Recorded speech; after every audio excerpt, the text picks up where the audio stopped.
This is the home of the Red Card Front, People's Front for Transition.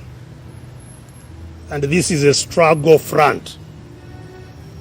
And so whatever you experience that is not in line with the orderliness of institutions you are used to dealing with, understand that here we are in the trenches. And so our facilities are similarly reflective of that. Now, I'm sure as many of you may have been aware, I haven't been around in the country for some time, and that was not because I had taken some leave to relax. It was because, unfortunately, I became indisposed suddenly. Really, can't these things peak when they are down here too? Because there is no way you are going to fit all these things up here, and more people will keep on coming until all these things fall. Those who are picking, especially just audio, you can put, even if it is down here, of all the things I may have compromised, my voice is not one of them. I can project it and it catches your equipment, wherever it is. So I was saying that I have been away because I was indisposed. I got a sudden attack of an illness that I first thought was an ordinary thing. I tried using my own knowledge to deal with and failed, and eventually thought it wise to get out. Because we live in a rather difficult environment. I'm sure all of you know that we are always worried of being poisoned. Poison is something that even the media has been very worried about, and everybody is worried about. So if you are unwell and not clear what is causing it, you get worried. Happily, having gone to the good centers where all things can be explored, it became clear that I had had a viral infection which caused my sudden problems, the acute illness that I had. And like all viral infections, there are no specific treatments, only supportive treatments, and the body heals itself. And so by the grace of God, because when we say the body heals itself, it is really the grace of God. So the grace of God healed me, and I came back in full swing like I have always been. So that was the reason I was away. Some of our colleagues fear to talk about ailments that afflict people who are in leadership of anything. And I don't believe that. So even while I was away, people were cagey about saying what had caused my disappearance, although quite many of them knew the situation. But that was the situation, and as I've said, I am happily back in full swing. While away, a lot of things have been happening, and we thought we should try to address them together at a go. What has been happening, I must say, is nothing new, nothing unexpected. It is part and parcel of what has been going on for the last couple of decades now. It's only the magnitude, it's only presentations of it, manifestations of it, but it is the same situation that we have been dealing with. And so at this meeting, I only spend a little time on talking about the manifestation of those problems, and then deal with what really needs to be done. That is more important, I think, for the country than just addressing what the problem is. Both are important, because unless you clearly understand what the problem is, you are likely to offer wrong remedies. Now, in 2011, at the launch of this platform, this struggle platform, we did present to the country what we called the Ugandan crisis. And it was 2021. It was crystallized in this document, the crisis in Uganda today. And it's also available in soft copies. Those who want to get it can get it from us. This crisis has been developing over time. The social, economic, political, even environmental and climate crisis that the country faces has been developing over time. What we just did in this book was to capture how it was as of 2021. And in talking about the crisis, we also said at that time what had caused the crisis, what was driving the crisis. And the fundamental cause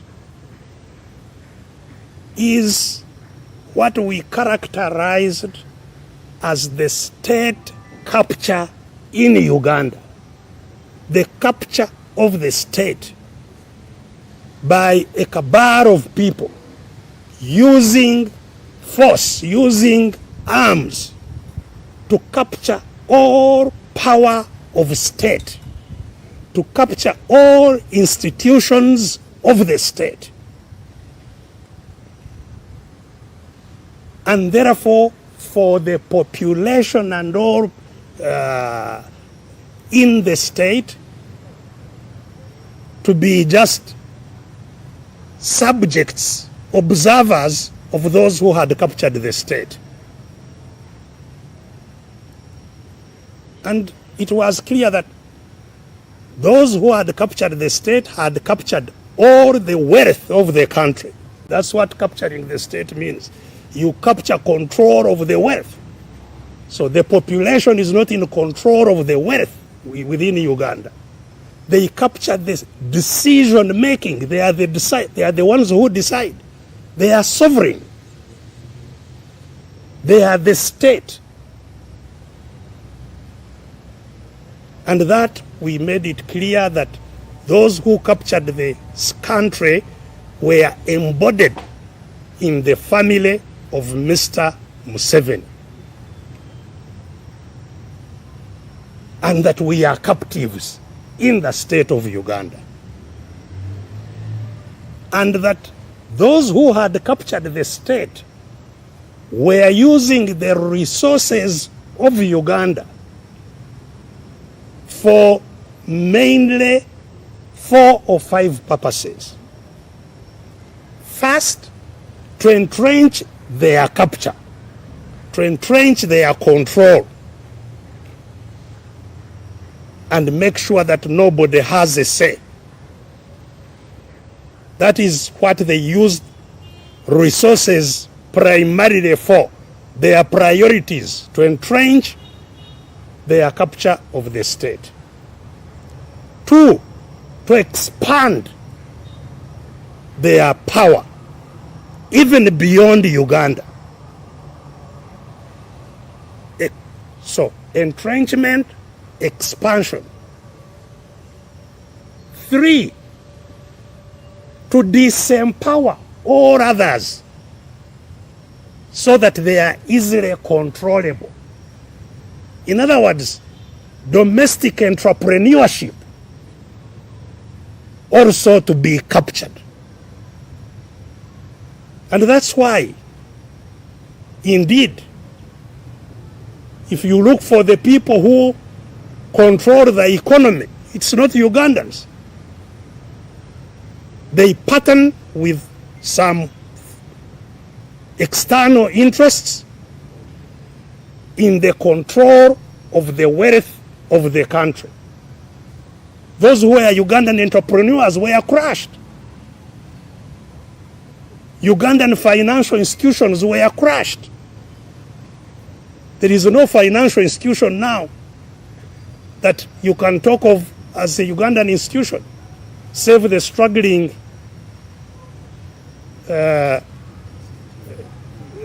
Catholic controlled bank, the Centenary Bank. All banks of Ugandans were crushed. All who had wealth, the cooperative societies that had wealth, were crushed. So to disempower all and empower themselves, that was their third priority. And it continues. Anything you get, if they hear you are getting something, they extend their hand to get it. Even taxes, now they are looking for whoever is making even the smallest thing. They want to get it. So that is their priority number 3. And together with that priority is patronage. Because they control the wealth, they become the givers. Anybody who is to get anything, it is them to give. Handouts. That was their priority number 3, disempower all and build patronage system. If you want to be a journalist who has anything, you must work with them, they give you a brown envelope. If you want to be a doctor, you must kneel down and clap your hands and say, thank you, Father, you have given me something. Patronage and disempowerment and patronage. Priority number 3. Priority number 4, control of information and propaganda.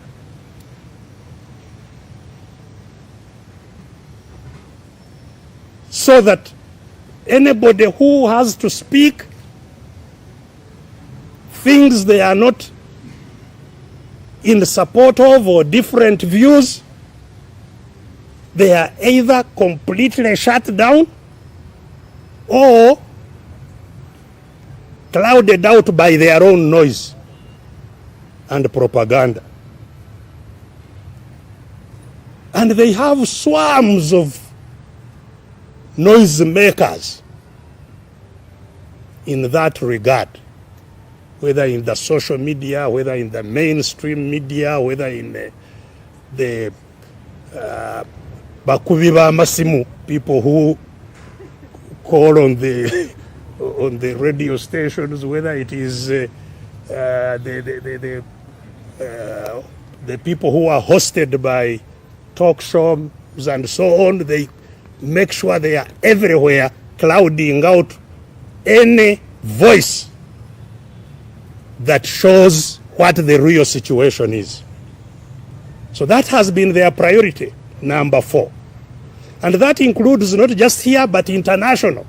You remember they were hiring people for millions of dollars, that they are public relations people. They pay them tens of millions of dollars to paint their image what it is not abroad. So that's their priority number 4. Their priority number 5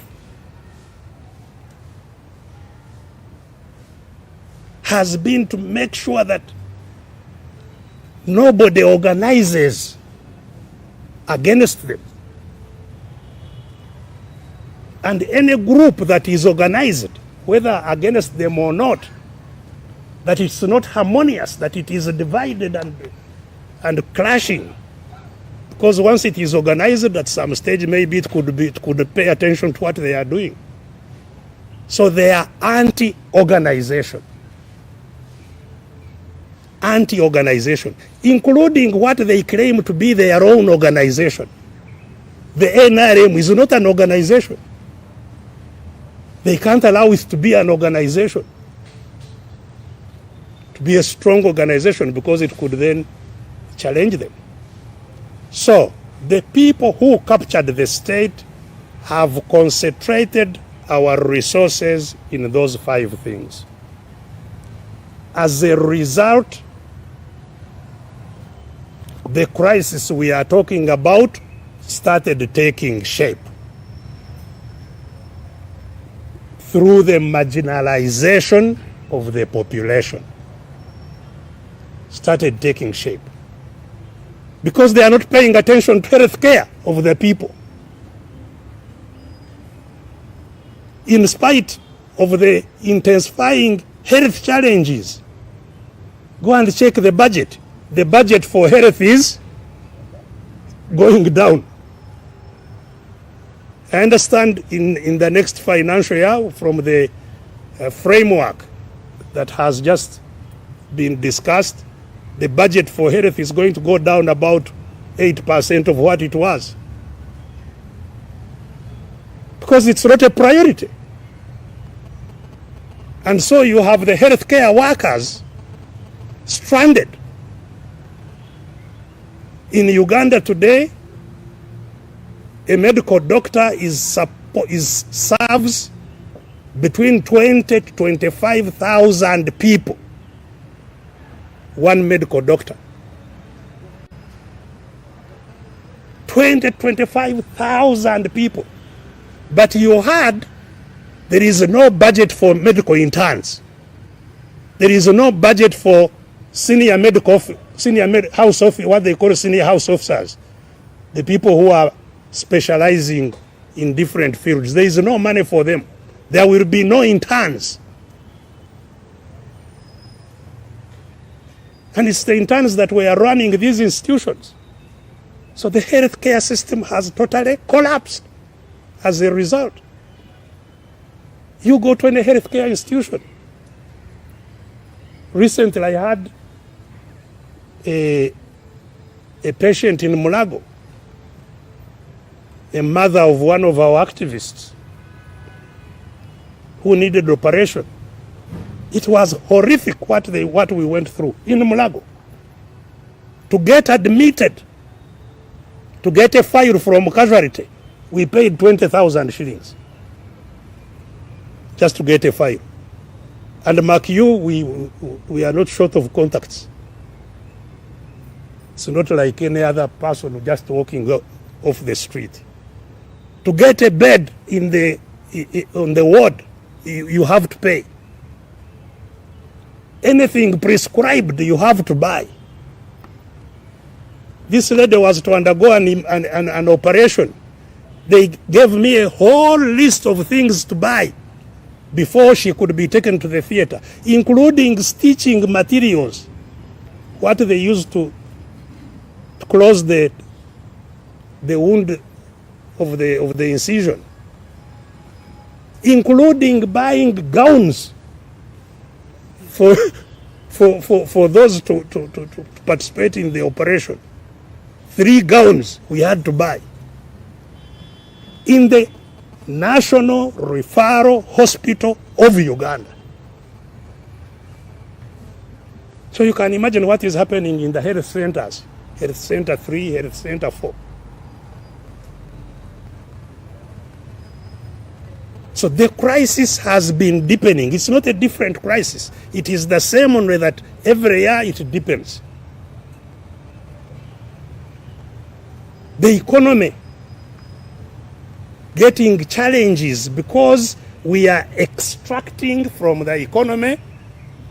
We are not investing into the economy. We are extractive. Not investing in agriculture, but extracting from there. You go into any field of agriculture or livestock husbandry, and you'll see the chaos you meet there. You know?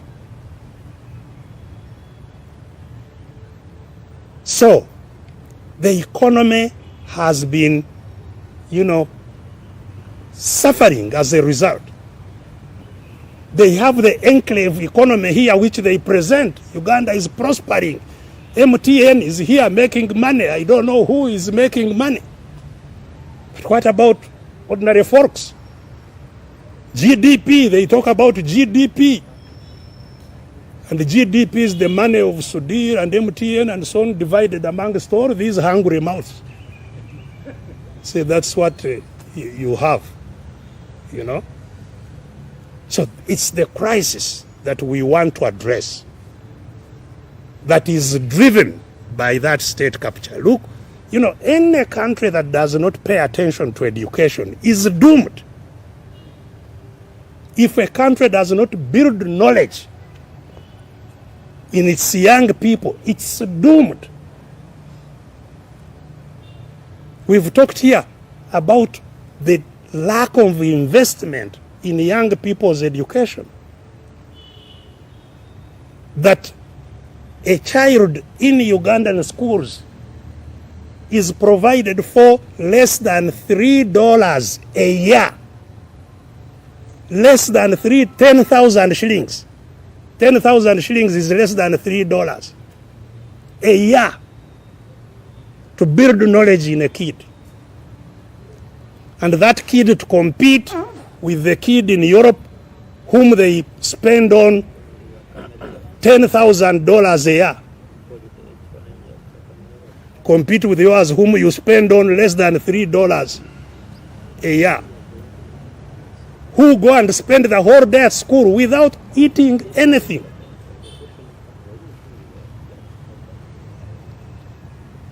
And that's why it's no wonder that they just drop out. That's why the dropout rate in primary schools is more than 70%. Because there is no purpose. They would rather go and graze goats. So the crisis in education has been intensifying. And their knee-jerk approach, we are now going to give money to scientists. That has created even greater crisis in education. Because the majority of people who run education are actually not scientists, including head teachers. Head teachers, most of the head teachers and administrators in schools are not scientists. You cannot be a headmaster earning a third of what your teacher is earning. So now we have many schools without qualified head teachers. Just the crisis intensifying. I received an SMS from a student at Makerere crying Government-sponsored students in the universities have not been given money. Most of them all of them have to fend for themselves to get anything to eat. Those who are in paid accommodation, but government-sponsored, have been thrown out of their accommodation. And you've been hearing students killing themselves. That is the crisis. You know, these are kids who now come and think the world has ended for them. So the crisis in education is unbelievable. Of course, everybody is dealing, I don't have even to talk about the crisis in infrastructure. Just look at the roads, you know. I read today in one of the papers that they have released 26 billion to fix the roads in the districts and in the urban centers. 26 billion to fix the roads in the districts and in the urban centers. And I heard one of the towns is getting 12 million shillings to fix the roads. It's a joke. You know, but that's the truth. That's the reality of what we are dealing with, you know. And, you know, I saw another one complaining that when people show the terrible condition of roads, we scare away tourists. Why do you show these pictures? They will scare away tourists. So they want tourists to come and just drown in the... We don't make roads for tourists. We make them first and foremost for ourselves. The tourists are beneficiaries of the roads we make for ourselves. But we have no roads to pass through, and we must raise our voices over this. So the infrastructure is a terrible situation, just part of that crisis of extraction, not being priorities, just part of that.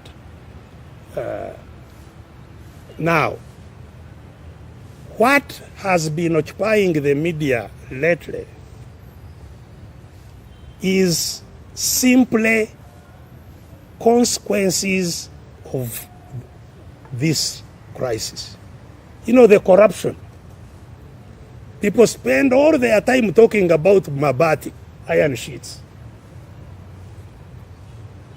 Mabati are a minuscule, insignificant part of the robbery that is going on here. Insignificant. The kind of money that is robbed. I've told you, you know, for roads, they are giving 26 billion. But supplementary going to State House, supplementary, 90 billion. Supplementary going on top of what had been given. 90 billion. But for the roads, the whole country, 26 billion. You know? So, the corruption that people are talking about, it's only because that became very visible. Mabati are visible. The thieves of Mabati were unwise. They took what makes noise. Mabati make a lot of noise. You know, that's why they are in trouble. And they are visible. You know, this minister who has just gone to prison, I understand he used his to roof his cattle shed. Now, people who are passing under the shade, they see Prime Minister's office. But they make a lot of noise, you know. But these are not the main thieves. They are not the main thieves. And I agree with those who are saying, don't really, we are focusing on the wrong people. If anybody should be in prison, it must be Mr. Museveni. And his cabal of thieves. You know? They are the people who should be in prison. Because they are the people who have caused all this. You know? And it goes on. You know? Before the Mabati, there was NSSF. You saw what was going on in NSSF. That meetings of the National Social Security Fund, the money of workers, meetings and decisions were being taken in Kapeka at the home of Museveni's brother, General Sare. That's where decisions on workers' money were being taken. You know? Again, just the... And that NSSF is a share. All the money, this is what we were saying when we were fighting that people get mid-term benefits. The fight to stop the mid-term benefits was because there was no money, it's a share. The money was taken by government, that they are lending it to government. And in every year they roll over what they lent to the government and add on more. You know? So the corruption we are focusing on, yes, it is visible. And those obviously who steal small things are also thieves and should pay for their for their transgressions. But the real challenge, the real problem is what is behind this. This stealing mabati, you know, nobody can work in today's politics without stealing. Because it starts in the elections. In Uganda, we don't have elections, we have auctions. The auction, the highest bidder is the one who goes. So, to go to an election and win, you must carry tons of money. So having won, you must start building the war chest for the next auction. And it's, as I have said, it starts with Mr. Museveni himself. Except that Mr. Museveni orders Bank of Uganda to carry bullions to his office. These Chitutus have nobody to order. So they must go away with the mabati to give the voters in order to come. That's why they are doing that. It's all part of, and I heard Mr. Museveni condemning it as political corruption. Of course it's political corruption, but the whole system is built on political corruption. He is there because of political corruption, and that's why he can't fight it. He can't fight it. You know, this is a demonstration. These mabatis are a demonstration of where the problem is. You can't be a head of state, president, commander in whatever, and you don't have information about who stole this. And you claim you are waiting for the courts or what? Now even the courts have worked, people are in jail, others are on bail, they are still ministers. So clearly, your ministers are just thieves. You know? I heard of one of our colleagues saying that they have a cabinet of monkeys which grab bananas wherever they see them. That's exactly what they are demonstrating. You know? Because how can you have from the prime minister, the speaker, vice president, deputy prime minister, minister of finance, what do we still have anything called government? You know?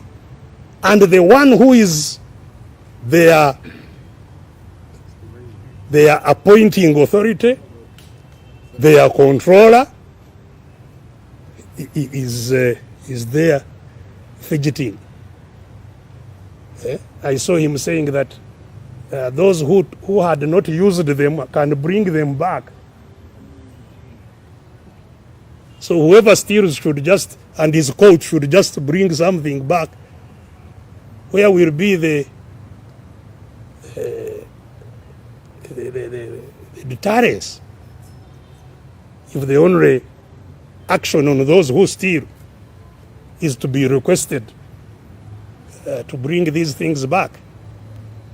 So, ladies and gentlemen, it's this crisis. It's just growing every day. As I have said, now we have the collapse of the state, basically. Collapse of the economy, collapse of the state. Look at the local governments and urban authorities are literally closed. The local governments, all over, they are closed. Urban authorities, they are closed. Apart from those who get salaries, there is nothing going on there. And they claim, government is doing well, everything is moving on. The only thing moving on is patronage, taking some little money to confuse peasants that it is parish development money. As we've said, that's not how development is done, by giving handouts. It's nonsense. But that's what is being undertaken. Of course, the crisis on the political side is now in full gear. The crisis in the political field is in full gear because everybody can see that Mr. Museveni is growing weak, and that sooner or later he will go, whether he likes or not. That is now very, very clear. And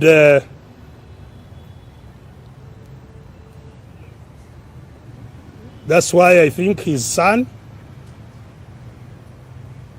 is active, moving around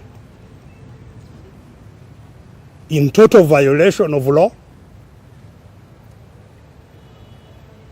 just to demonstrate the impunity, to demonstrate that they are the state, they are the law. And the country is observing, powerless about anything to do. That there is an MK army, and they move with their guns and so on, and assemble people and address. And when anyone else even wants to hold an indoor meeting, like we were trying to hold prayers at Sharing Hall, then hell breaks loose. You can't even hold an indoor meeting. Or when we wanted to address the question of ECOP, the oil pipeline, then hell breaks loose. That crisis of succession is clearly playing out. Those around Museveni are worried about what happens if he doesn't wake up. And that's why there is a lot of that agitation. Their concern is to maintain the state capture.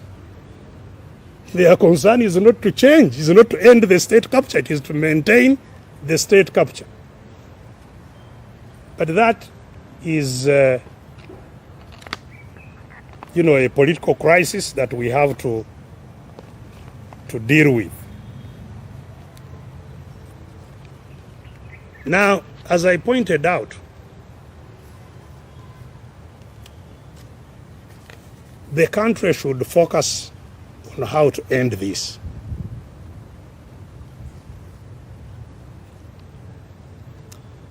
This has been around for all this time. How do we end it?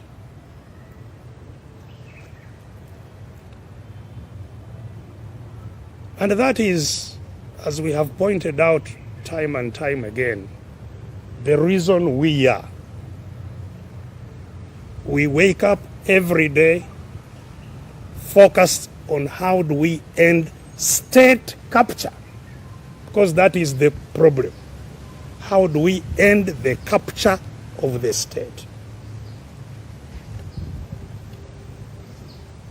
and have sovereignty of Ugandans rather than sovereignty of Mr. Museveni and the family limited.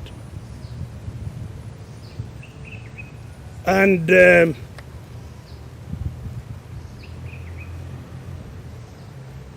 reason we engage you is that we must engage the population. Ending this will not take just leaders. It will take the people of Uganda in their wide societies that they live in. Everybody must be engaged, or most people, a critical mass of Ugandans must be engaged in order to end this. It will not be wished away. It will not be ended by these leaders or whoever leaders. Ugandans must be active in ending this. And that's why we set up the People's Front for Transition, to help our people to become focused on the problem and to deal with it.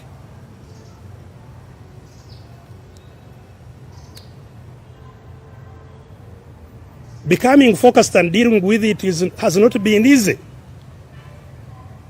because of what I talked about, the actions of those who don't want it to end. The propaganda, the misinformation, the division of people who are supposed to end it. It has not been easy.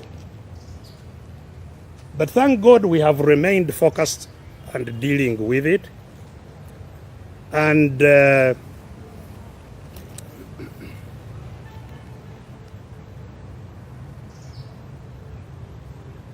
objective of what we are doing is to have a reset of the state. There must be a complete reset. It won't be solved by, having dialogue and reforming this or reforming that or adjusting on this. There is a need for a whole reset of the state to get it out of capture, to have different owners of the state. That's what it will take.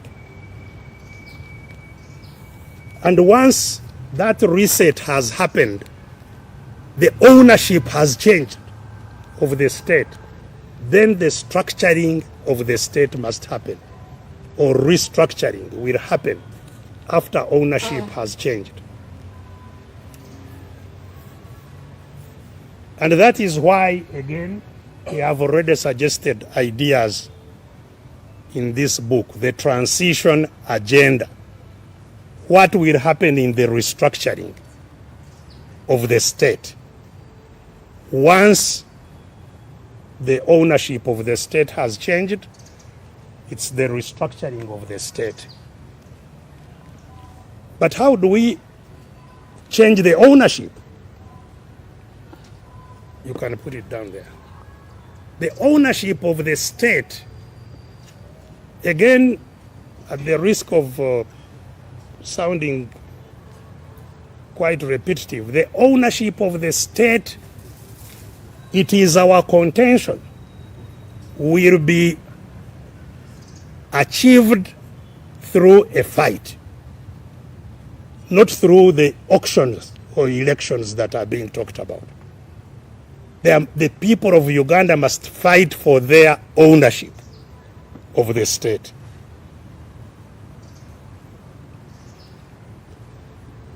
Just like you hear in criminal cases, the state versus Besigye, when I am the accused, it must be the people of Uganda versus the mafia that captured the state.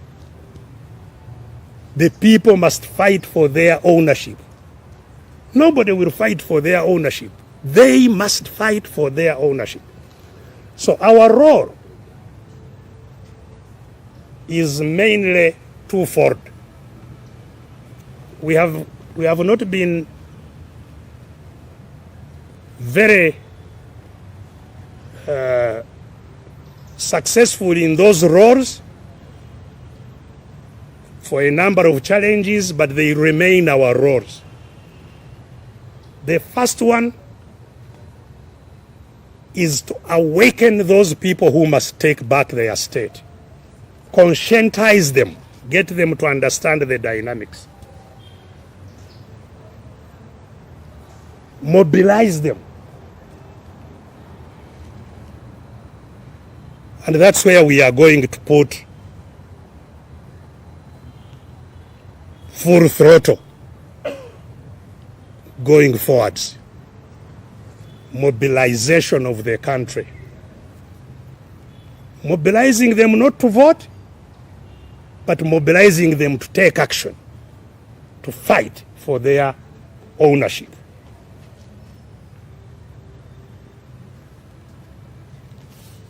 Two, for them to take their ownership, they must be organized. And we, in the mobilization we are taking, this is already going on. Fortunately, organization doesn't have to be visible. Even when we have not been visible, a lot of work has been going on, organizing. The organization for struggle which we are engaged in, different from the organization for election, the organization for struggle is non-partisan and must aim at including everybody. And that's why I'm sure you've been seeing us engaging other formations, other parties, so that we can have a strong, broad-based front. Nabyo tebijja kufuluma, mubikutte, mubitutte, naye tebijja kufuluma nga bwe mukoze eki.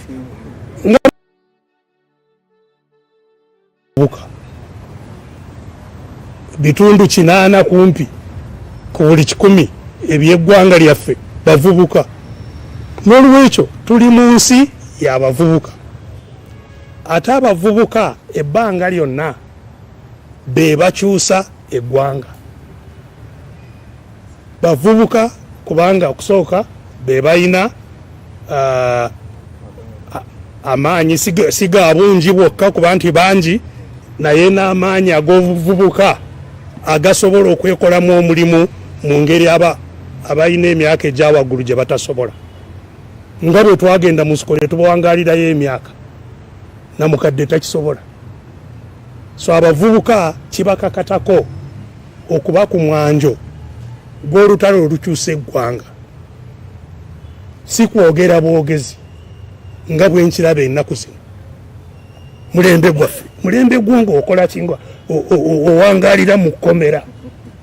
Mulembe gwange mu kkomera mw'onoobeera muno omulembe. So mbayita buyisi, mbasoomooza, basituke abavubuka, tulwane tutaase ensi yaffe.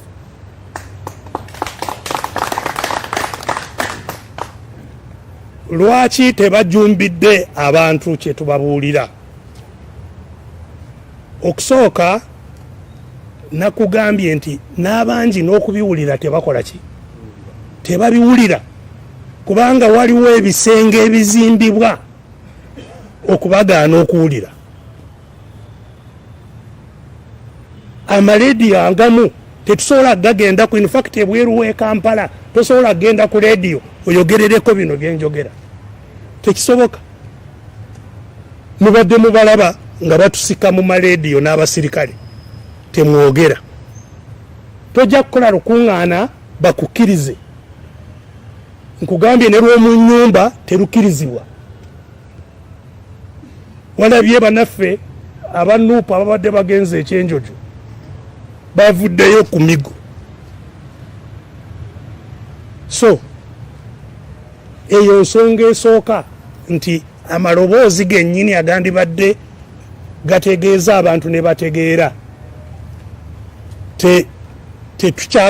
tetulina mikisa egimala okugatuusa. Infact ne rediyo eza wano, nze ku rediyo yammwe ekyabasa nakoma ddi okukyazibwayo ate nga yeyogerera nnyo wano. Lwaki? Kubanga tebalina license. Tebalina rediyo kyabasa ye rediyo ekola mu ggwanga lino nga terina license. Kuva lwe bagiggalawo. Lwaki? Babagambe bw'okyaza Besigye otulinde.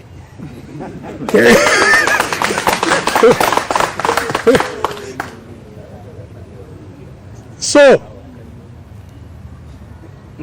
okutuusa message si kyangu. Yensonga lwaki kyembategeezezza kikakata ku buli omu, si ffeffeka nti otubuuze lwaki bye mwogera tebabijjumbira. Nawe obyogere. Yes.